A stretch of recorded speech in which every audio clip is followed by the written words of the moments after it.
Assalamualaikum warahmatullahi wabarakatuh. Halo, nama saya Ria Harani Rahmah dengan NIM 1804425 dari kelas 3B PGSD. Pembelajaran digital adalah sistem atau konsep pendidikan yang memanfaatkan suatu teknologi informasi dalam suatu proses belajar mengajar. Salah satu media yang digunakan adalah jaringan komputer. Dengan dikembangkannya di jaringan komputer memungkinkan untuk dikembangkan dalam bentuk berbasis web, sehingga kemudian dikembangkan ke jaringan komputer yang lebih luas yaitu internet. Alat pembelajaran digital ada 5. Yang pertama infografis, yang kedua podcast, yang ketiga slide PowerPoint, yang keempat video animasi, dan yang kelima media video. Nah, infografis adalah suatu bentuk penyajian data dengan konsep visual yang terdiri dari teks dengan tambahan gambar-gambar ilustrasi yang menarik. Sedangkan podcast adalah berkas digital berupa audio yang pendengarnya diharuskan untuk mengunduh terlebih dahulu untuk bisa mendengarkan audio tersebut. Podcast ini adalah audio non-streaming, sehingga sangat berbeda dengan radio. Podcast ini telah banyak digunakan oleh masyarakat untuk mendengarkan berita, ilmu pengetahuan, dan sharing ilmu pengetahuan yang bersifat dapat diulang. Nah, bisa diulang karena memang sudah diunduh di awal. Hal ini bisa menjadi kelebihan tersendiri dari podcast dibandingkan dengan radio. Slide PowerPoint adalah aplikasi yang dibuat oleh Microsoft untuk membuat sebuah slide yang dapat dipergunakan untuk presentasi. Nah, untuk video animasi adalah sebuah gambar bergerak yang berasal dari kumpulan berbagai objek yang diatur secara khusus sehingga bergerak sesuai alur yang sudah ditentukan pada setiap hitungan waktu.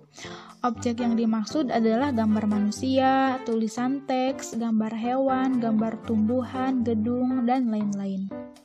Ada juga beberapa orang yang mendefinisikan video animasi sebagai hasil pengolahan gambar tangan menjadi gambar bergerak yang terkomputerisasi. Proses dulunya membuat konten animasi memerlukan gambar tangan yang dibuat hingga berlembar-lembar.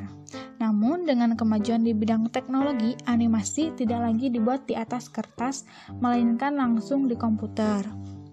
Nah, yang kelima, media video. Media video yang digunakan dalam proses belajar mengajar memiliki banyak manfaat dan keuntungan.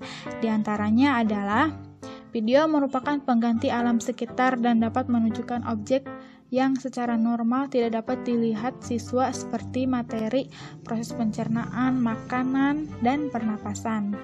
Video dapat menggambarkan suatu proses secara tepat dan dapat dilihat secara berulang-ulang. Video juga mendorong dan meningkatkan motivasi siswa untuk tetap melihatnya. Langkah-langkah membuat video pembelajaran digital. Yang pertama, tulis skenario. Sama seperti membuat film, membuat video pembelajaran juga membutuhkan skenario.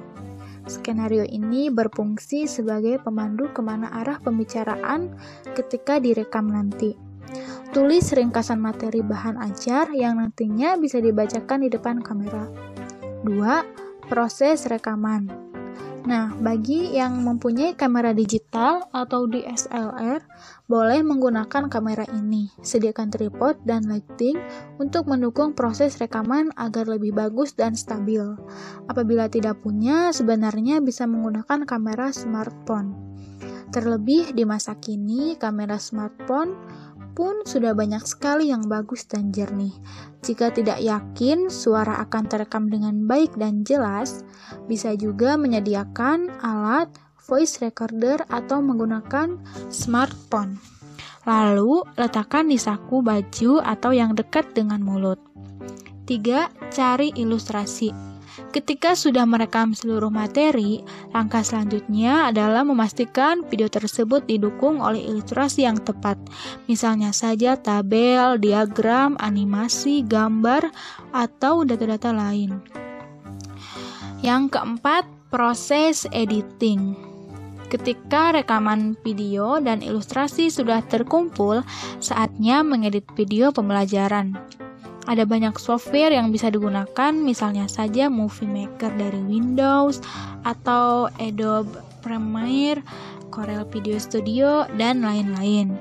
Dalam proses ini, dituntut untuk bisa berkreasi dan berpikir out of the box agar video pembelajaran bisa tetap seru, menyenangkan, dan tidak membuat jenuh siswa.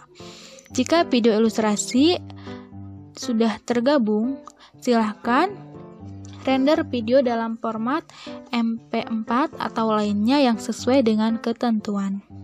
5. Proses unggah atau upload. Bila videonya sudah jadi, langkah terakhir yang harus dilakukan adalah mengunggahnya ke portal belajar atau situs web seperti YouTube. Nah, daftarkan terlebih dahulu di portal belajar atau situs web terkait. Lalu pilih unggah video. Bila proses mengunggah sudah berhasil, maka bisa mengembangkan URL video pembelajaran tersebut pada para siswa. Manfaat pembelajaran digital. Sebagai media pembelajaran, terdapat 3 fungsi pembelajaran digital di dalam kegiatan pembelajaran, yaitu sebagai suplemen, komplement, dan substitusi. Yang pertama, fungsi suplemen. Fungsi sebagai suplemen atau tambahan yaitu pembelajar mempunyai kebebasan memilih apakah akan memanfaatkan materi pembelajaran elektronik atau tidak. Tidak ada kewajiban atau keharusan bagi pembelajar untuk mengakses materi pembelajaran elektronik. Walaupun materi pembelajaran elektronik berfungsi sebagai suplemen, namun jika memanfaatkannya, tentu saja pembelajaran akan memiliki tambahan pengetahuan atau wawasan. Peran pengajar adalah selalu mendorong, mengunggah, atau menganjurkan para pembelajarnya mengakses materi pembelajaran elektronik yang telah disediakan. Yang kedua, fungsi komplement. Fungsi sebagai komplement atau pelengkap, yaitu materi pembelajaran elektronik diprogramkan untuk melengkapi materi pembelajaran yang diterima pembelajaran di dalam kelas. Materi pembelajaran elektronik diprogramkan untuk menjadi materi reinforcement atau penguatan yang bersifat enrichment atau pengayaan atau remedial, pengulangan pembelajaran bagi pembelajaran di dalam mengikuti kegiatan pembelajaran konvensional. 3. Fungsi substitusi. Pembelajar diberi beberapa alternatif model kegiatan pembelajaran, tentunya untuk mempermudah pembelajar mengelola kegiatan pembelajarannya sehingga dapat menyesuaikan waktu dan aktivitas lainnya dengan kegiatan pembelajarannya.